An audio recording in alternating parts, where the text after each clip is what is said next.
So I've got a quick tip for you today, and this comes from many of years of using bit holders the wrong way for the last few years.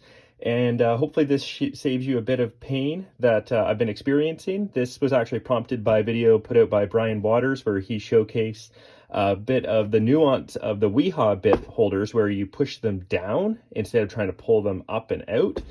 And so I think that his moment of vulnerability prompted me to want to share my experience with both DeWalt bit holders and Bosch bit holders. So taking a look at the DeWalt one first, and I bought a few of these packages in the past. Not the best quality bits, but a wide variety at a very inexpensive cost. And the bits are really easy to get out, but I could never get them back in. And even these tiny little bits, I could just never get them back in all the way. I couldn't slide them in, I couldn't push them in. And I'm not sure if it was a video or what, but something prompted me a few months ago to figure out, okay, these must go in for a reason. So what I found was if you put them in vertically, like that, and then push them down, they go in properly. And this has worked for me across almost all my DeWalt little holders.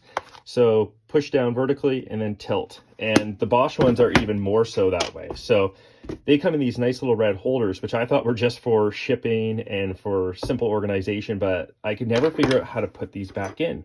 I would try to push them in and you just couldn't. I was talking to neighbors and you just couldn't get them back in. You couldn't push it down. Then I realized it's very similar to the DeWalt where you put it down and then push back.